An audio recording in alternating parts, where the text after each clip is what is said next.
Congratulations. You've just woken up in the American Wild West sometime around the 1870s. Sounds exciting, right?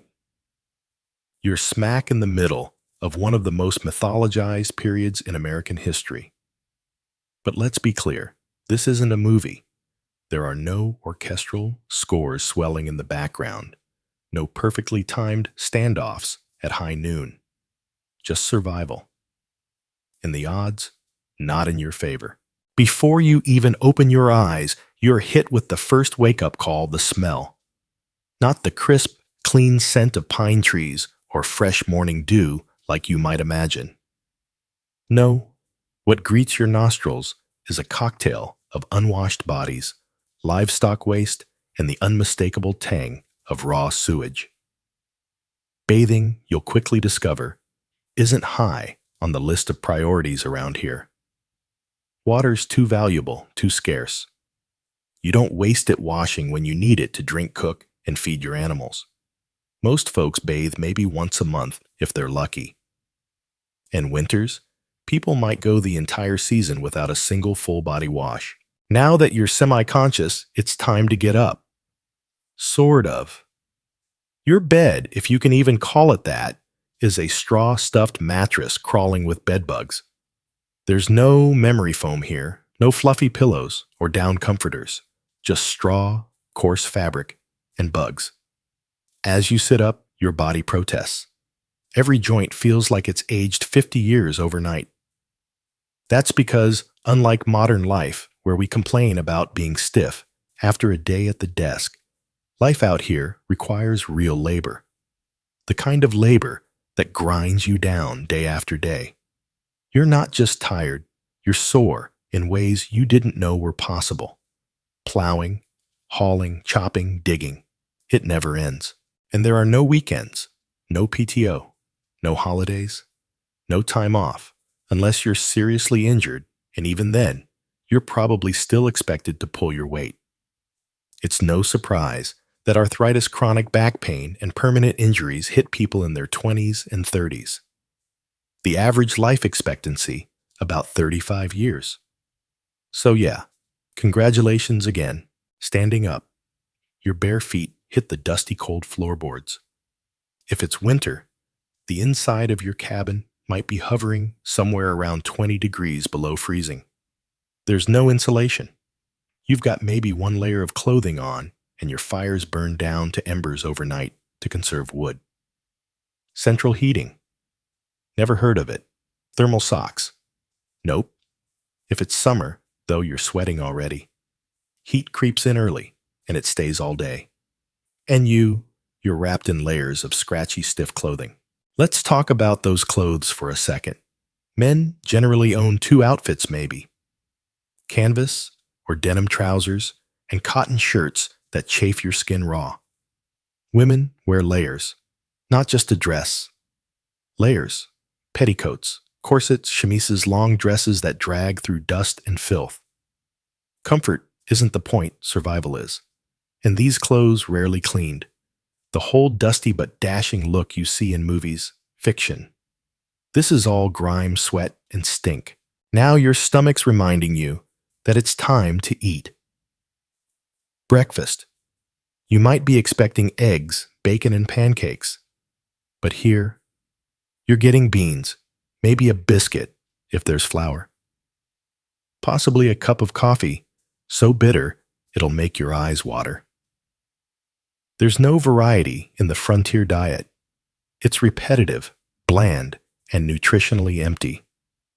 You won't see much fresh fruit or vegetables unless it's harvest time. Scurvy, yes, scurvy is a real risk. That's what happens when you go too long without vitamin C. Gums bleed, teeth fall out. You get weak, you die. And that coffee. It's not a nice pour-over or espresso shot. It's boiled to death in a blackened pot. You might find bits of eggshell or salt thrown in to dull the bitterness. It's not pleasant, but it's caffeinated, and that's enough to get you moving. Before you step outside, one quick habit to pick up, check your boots. Seriously. Scorpions and snakes love dark, cozy places, and your footwear is prime real estate. Shake them out every morning. One bite, and you could be dead before sundown, especially with no hospital for miles and no antibiotics in existence. Outside, the land is both stunning and terrifying. The American frontier is beautiful, sure. Vast, rolling landscapes, big skies. But it's not a postcard. It's alive and not in a comforting way. Storms appear without warning. Tornadoes, blizzards, floods, or droughts. They can hit out of nowhere, and if you're unprepared, you're gone. There's no Doppler radar, no alerts on your phone. The clouds roll in and it's too late. If you're lucky enough to live near a town, maybe you think you're safer. More people, more order, right? Sometimes. But towns bring their own risks. Think about it. No sewage systems, no understanding of germs. Waste is dumped into the streets or rivers. Diseases like cholera, smallpox, and tuberculosis spread like wildfire. One outbreak could wipe out half a town in weeks. And the towns themselves, not the neatly arranged grids you might picture. These places grew fast and wild. Buildings were thrown up wherever there was space. Streets are dirt or worse, mud. After rain, absolute slop. In dry weather, dust clouds so thick you can't breathe. And the smell, worse than your cabin. Manure everywhere. Horses are the main form of transportation, and their waste isn't managed. It just builds up. You walk past a saloon. Forget the charming wooden swing doors and smooth piano playing. These places are rough, crowded, and loud. The liquor not aged whiskey. More like homemade moonshine mixed with peppered tobacco juice, maybe even gunpowder. A single drink could knock you out or kill you. And these saloons, they're violent. Arguments turn deadly fast in a place where everyone's armed. It's not the duels of Western movies. It's messy, drunk, and chaotic. Real gunfights don't have rules. No high noon, no 10 paces. Just sudden violence. And yeah, gun control. Believe it or not, many towns had it. Dodge City. Tombstone, they required visitors to check their weapons at the edge of town. The famous shootout at the OK Corral. It started over a gun ordinance. You head toward the doctor's office if the town has one.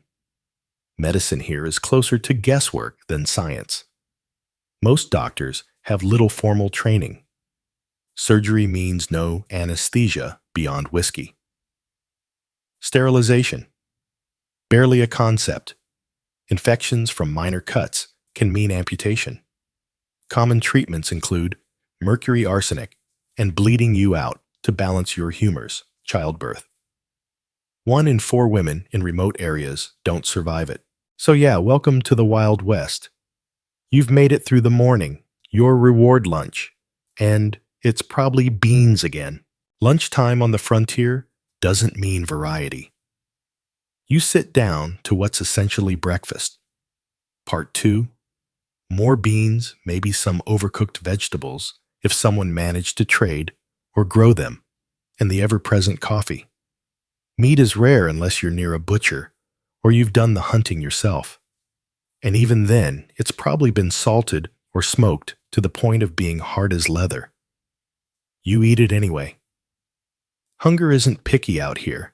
You're seated in what passes for a local eatery, which is usually just someone's kitchen that doubles as a communal dining area for a few coins. The smell isn't any better inside than it is outside. Soot, stale air, and whatever was cooked earlier in the week still lingers. You overhear talk about recent trouble, maybe a stagecoach robbery, an outlaw spotted nearby, or even a skirmish between settlers and native tribes. Let's pause on that for a second. There's a narrative out there that makes Native Americans the default threat in the Wild West, but history paints a different, more complicated picture. Native violence against settlers absolutely happened, but it wasn't nearly as common as Hollywood suggests. In fact, settlers and the U.S. military were far more often the aggressors. Treaties were broken as soon as gold or good grazing land was discovered. Entire communities were displaced, some wiped out entirely. Still, tensions were real, on both sides, and it made frontier life even more unpredictable. Now, you finish your gritty meal, your stomach tight, but not quite full. You step back outside, the sun high and the air dry. You figure you'll stock up on some supplies, so you head to the general store. Inside, it's packed with goods stacked high on wooden shelves. Flour beans, lard, coffee nails, kerosene. But nothing comes cheap, because getting anything out here costs money, lots of it. Transportation is difficult and dangerous, and everything gets marked up. A simple can of peaches might cost what would be $20 today, and that's if they even have it in stock. It hits you how isolated everything is. Mail might show up once a month, maybe. Newspapers are old before they even arrive. The headlines might be about events that happened weeks or even months ago. And unless you're on a major trail or rail line, you're not getting much news at all. Many settlers went years without hearing from their families back east. Some never reconnected. That kind of isolation doesn't just impact your information. It hits your mental health too. Depression, drinking, and even suicide were distressingly common, especially during long winters or after failed harvests.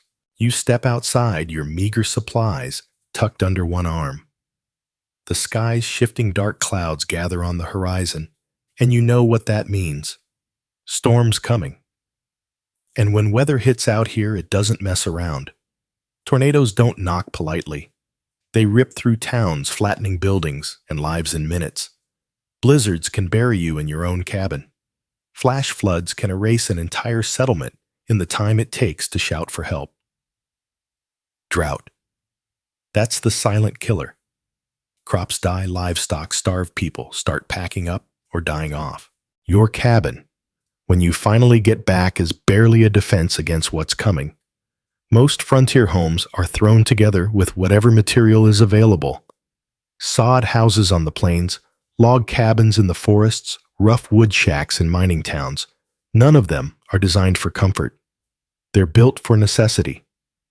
During storms, the wind finds every crack and crevice.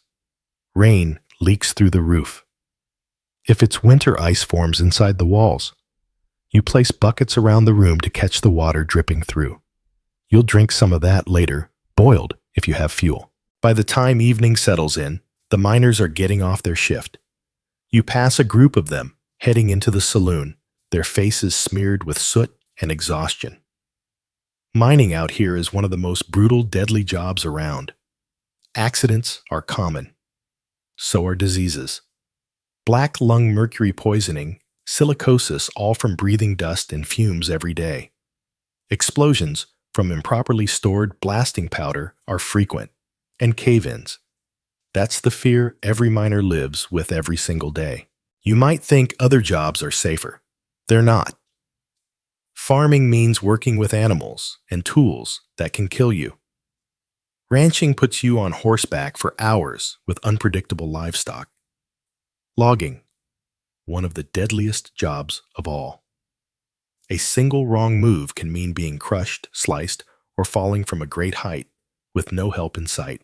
You sit down inside your leaky cabin and light a lamp. No electricity, just oil or candles, and even that's risky. Fire is a real threat.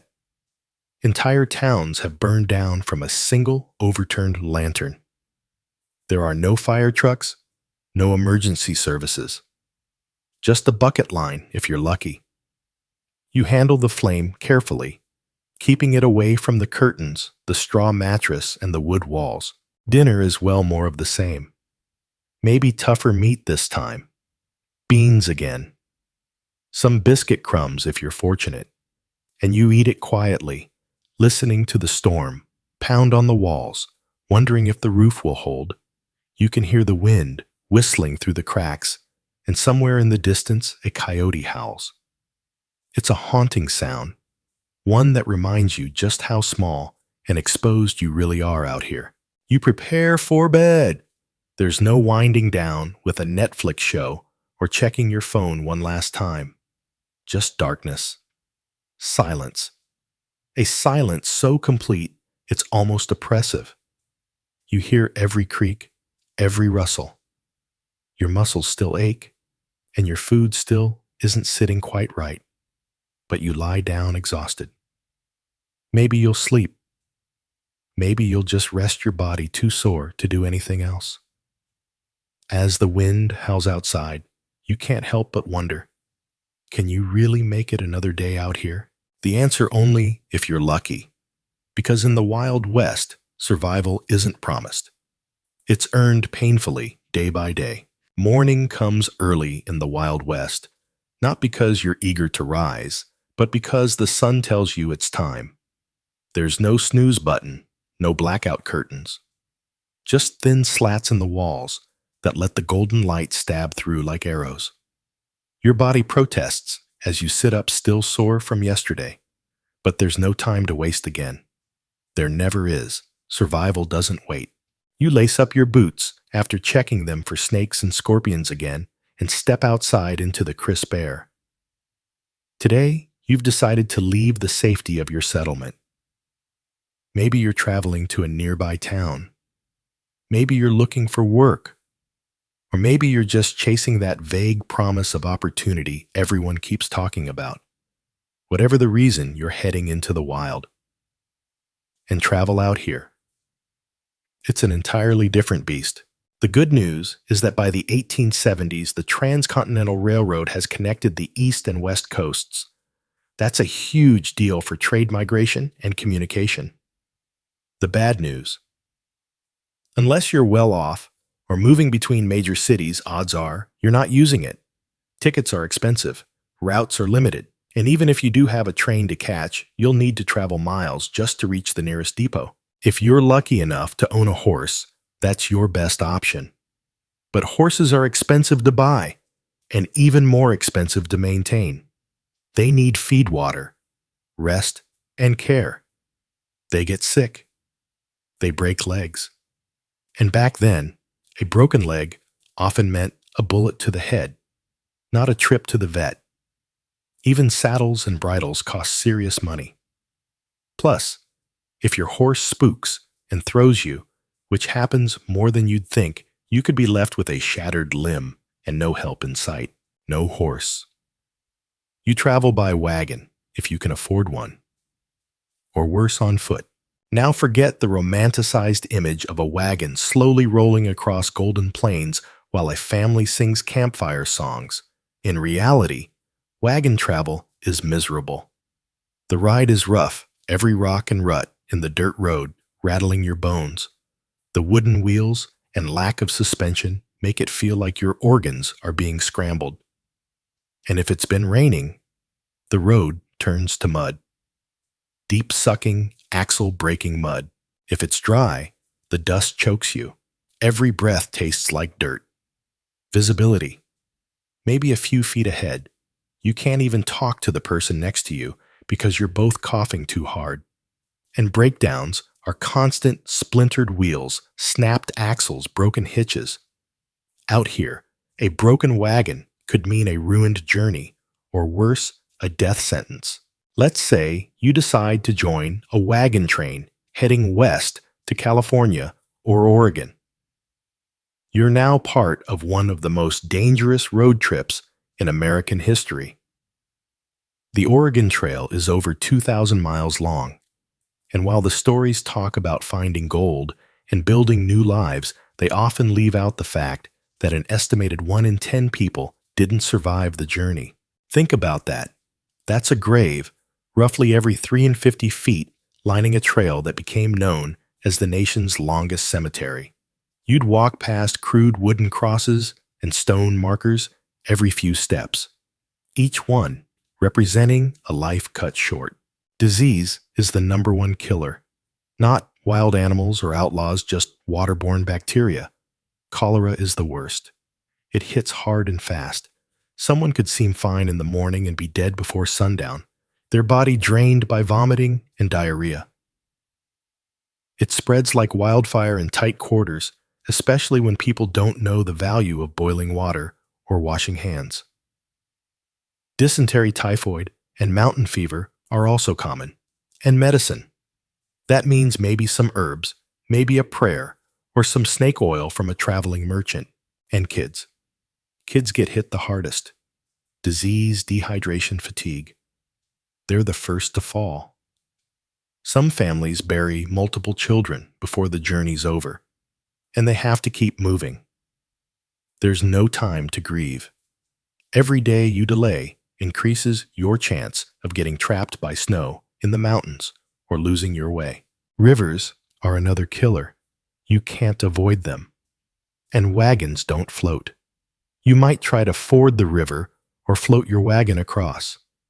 But if the current's too strong or the weight isn't balanced, it flips. People drown. Supplies are lost. Horses panic. Hundreds of lives have ended in the waters of the Platte, the Snake, or the Columbia rivers. And contrary to what old westerns might have you believe, Native American attacks are not the primary danger. In fact, many tribes were helpful to migrants. They offered food guidance and helped with crossings. Most violent deaths came from accidents, being crushed by a wagon wheel kicked by an ox, or shooting yourself with a poorly handled rifle. Speaking of guns, everyone carries one. Not because they expect a duel at dawn, but because of necessity. Wild animals hunting and the ever-present fear of being caught off guard. But with thousands of inexperienced travelers, all packing heat firearms, accidents are frequent. Children accidentally shoot siblings. Adults misfire during cleaning. A moment of panic in the night leads to tragedy. Mentally, the trail takes a toll. You're tired, hungry, and grieving. You might have buried your child just yesterday, and today you're trudging forward because stopping isn't an option. Some people snap. There are stories of travelers wandering off into the wilderness, never to return. Others took their own lives, unable to bear another mile of misery. Now let's say you make it. You survive the trail and reach California or Oregon. You've lost weight, lost family, burned through your savings, but you've made it. Unfortunately, that doesn't mean the hard part's over. Many people arrive with nothing. They're sick, broken, desperate. And the land they dreamed of, it's already claimed. Jobs are scarce. Towns are lawless or overrun. The reality doesn't match the dream, and some find themselves wondering if the trail death might have been kinder than the life waiting for them here. Back to you. Maybe you didn't go all the way to the West Coast. Maybe you're just riding to the next town over. That's still dangerous. Bandits are real. Outlaws target lone travelers, stagecoaches, and small parties. And while their numbers weren't massive, the fear they inspired was real. But nature is still the bigger threat. Flash floods can strike fast, especially in dry canyons. One minute the trail is dusty, the next you're swept away in a wall of water. Summer heat. It kills. Without shade and water, dehydration comes quickly. Winter blizzards. If you're caught outside, your odds of survival drop fast. People freeze just feet from shelter, blinded by snow and too exhausted to go on. And if you get lost, well, maps are vague. Roads aren't marked. Landmarks shift or disappear. Get turned around in unfamiliar territory, and you could walk in circles until your supplies run out. Despite all that, something else might surprise you. The people. Movies paint the Wild West as a sea of white cowboys, but the reality was far more diverse. Chinese immigrants built the railroads. Black cowboys made up around 25% of the workforce on some ranches. Mexican families lived throughout the Southwest.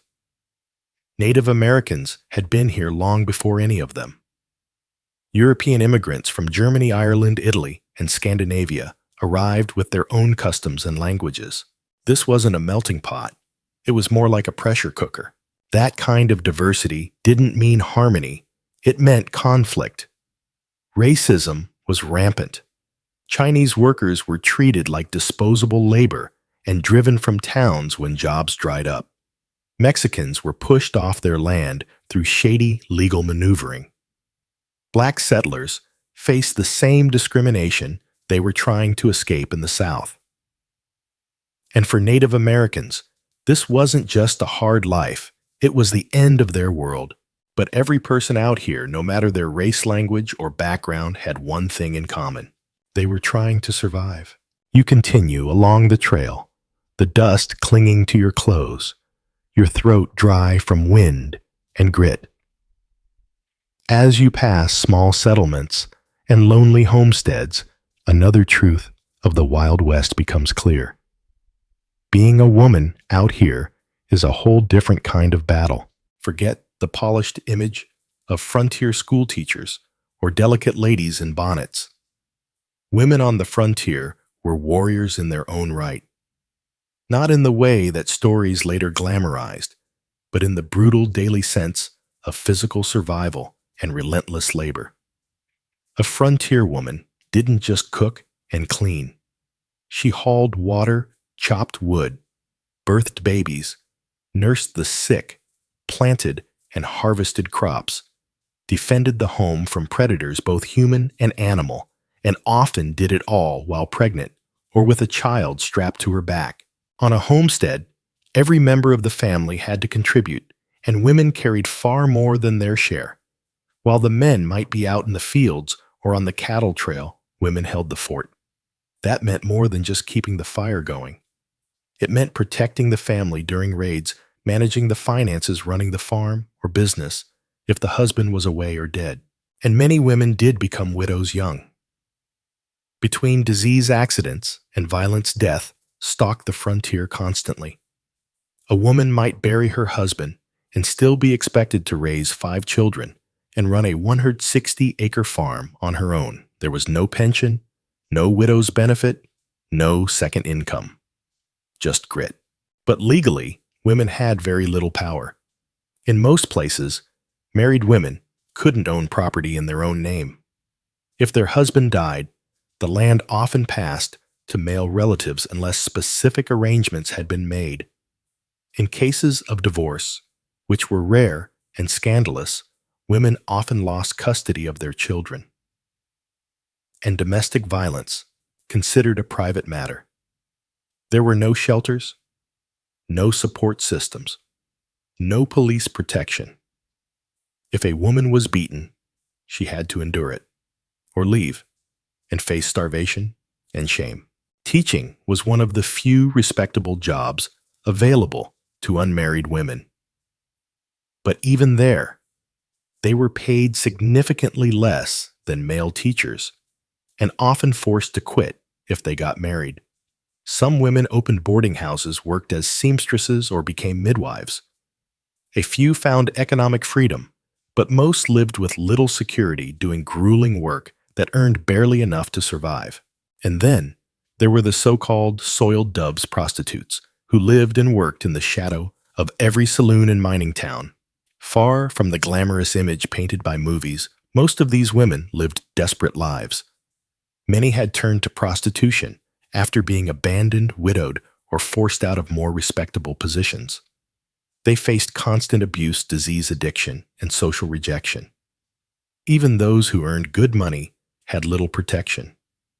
The moment they aged or fell ill, they were cast aside. Yet, despite all this, the frontier did offer some women opportunities they couldn't find back east. In parts of the West where women were scarce, they had more social power.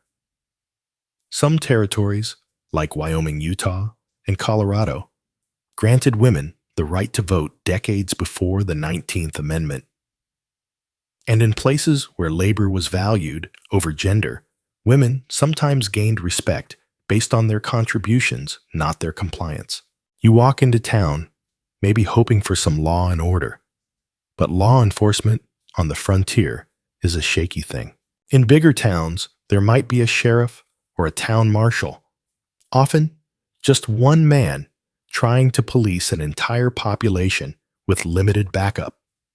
If trouble broke out, he'd deputize whoever was willing, forming a posse of untrained citizens. In most rural areas, though, there was no law, no jails, no courtrooms. Justice was delivered at the end of a rope, often without much concern for evidence or fairness. Vigilante justice was the norm in many places. Horse thief, hang him. Cattle rustler, hang him. Even suspicion was enough to end a man's life. Trials, if they happened, were often rushed and one-sided. Witnesses were unreliable, evidence was circumstantial, and prejudice played a huge role in outcomes. Lynch mobs were especially common when tensions ran high. And if you were Black, Chinese, or Mexican, the chances of a fair trial dropped to nearly zero. Entire communities were wiped out based on rumors or lies, and even when the truth came out, the damage was already done.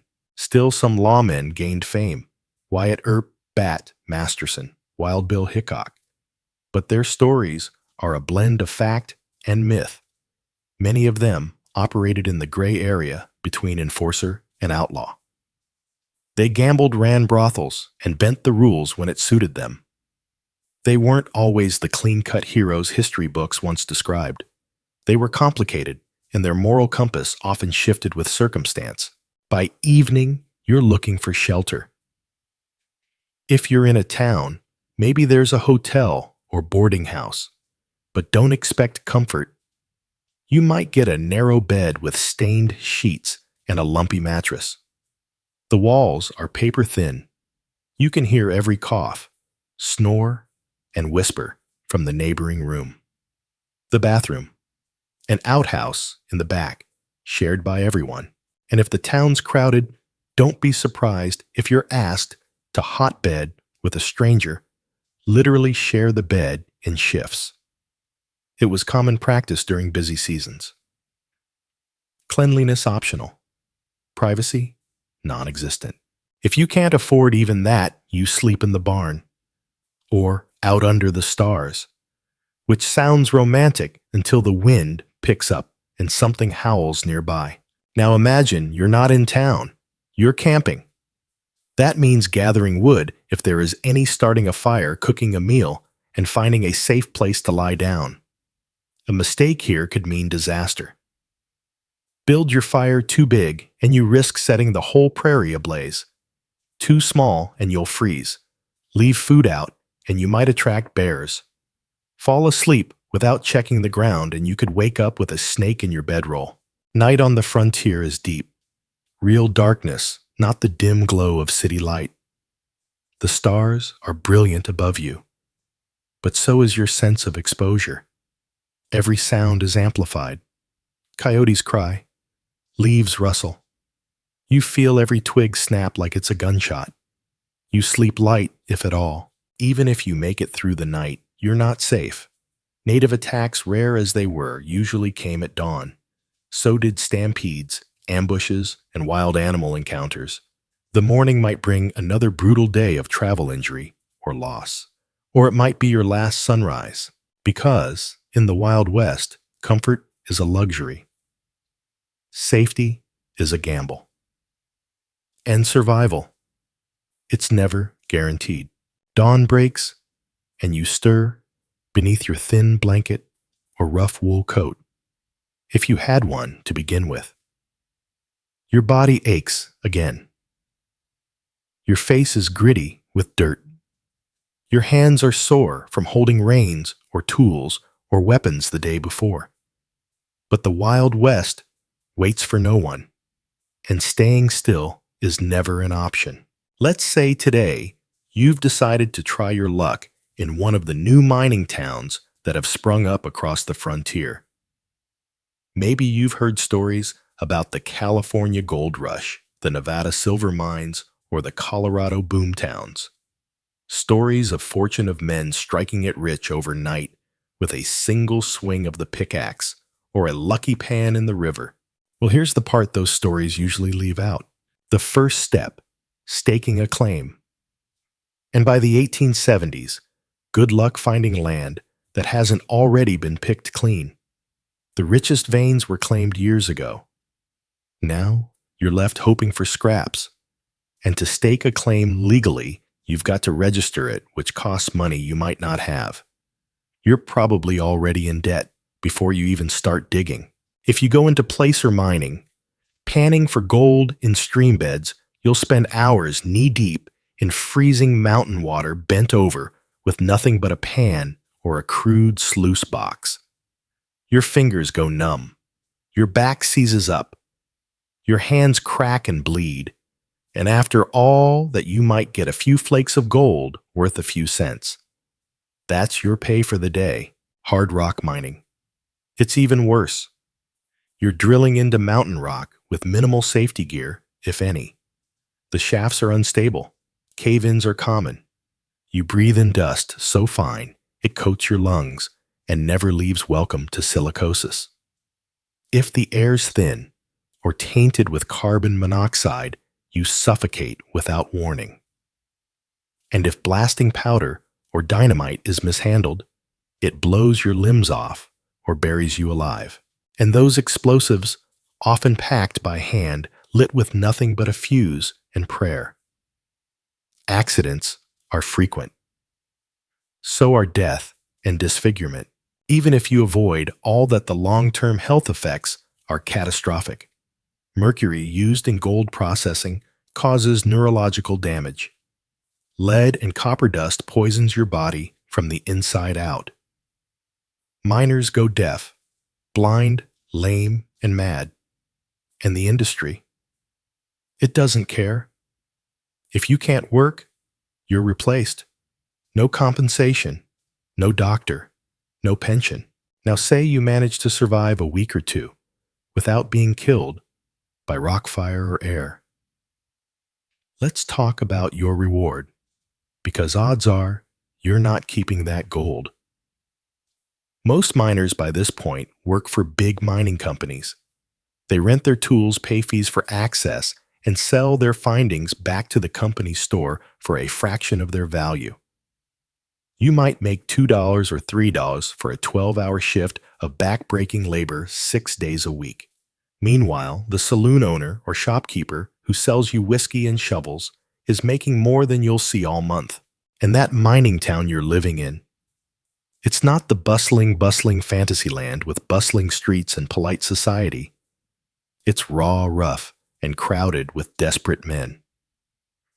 Women are few and far between, and most of them are working girls often trafficked or trapped by addiction and circumstance.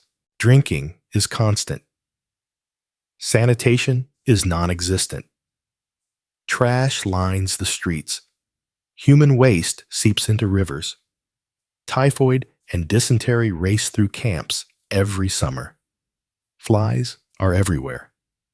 People die in their tents or shacks and are buried with barely a marker, if at all. Banking. Almost as dangerous as mining. Some towns don't even have banks. If they do, they're barely regulated. You might trade your gold dust for cash, only to find out the bank folded the next day. Or worse, it wasn't a real bank to begin with. Just a man in a room who took your savings and rode out of town at dawn. Even when banks were real, they handed out paper money, backed by nothing more than their own word. Counterfeiting was rampant. A $100 note might be worth 5 cents, depending on who issued it, and if you wanted to keep your gold in coin form, you'd better carry a gun, because people will kill you for it. Maybe after a few days or weeks of this, you decide to give up mining. Smart move. So you try ranching. Cattle are in high demand, and you've heard of cattle barons getting rich driving longhorns up from Texas to Kansas railheads. And ranching does avoid some of the health disasters of mining. But it's no picnic. First off, you need land. Good grazing land isn't cheap, and if it's open range, you'll be fighting other ranchers and rustlers to hold on to it. You need cattle, and they're not cheap either. A single head might cost what you'd earn in weeks or months.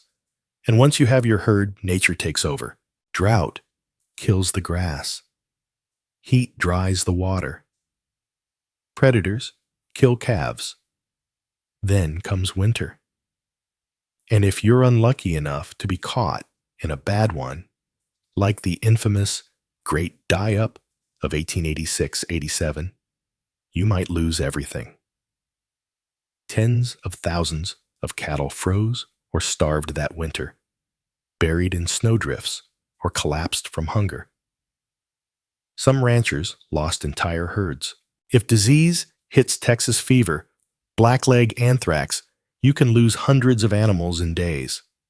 There are no vaccines, no vets, just a sick shooter and a burning pit to stop it from spreading. And those iconic cattle drives, long, dusty, brutal marches across hundreds of miles of open country. Cowboys sleep in the saddle, eat cold beans from tin plates, and get trampled during stampedes. Stampedes, by the way, are terrifying. One sound, thunder, a whip crack, even a sneeze can send thousands of pounds of beef charging into chaos. And if you're in their path, you don't walk away. Cowboys are mostly teenagers, broke and desperate. Many are black or Mexican, working for half pay and twice the risk. They ride hard, get paid little, and die young. They're the backbone of the cattle business, but rarely the ones who profit. So ranching's not looking great. Maybe you think farming is the answer. The government, after all, passed the Homestead Act back in 1862. It promises 160 acres to anyone willing to improve the land. Sounds perfect, right? But here's the catch. Most of that land is dry, windy, and far from water. Back east, 160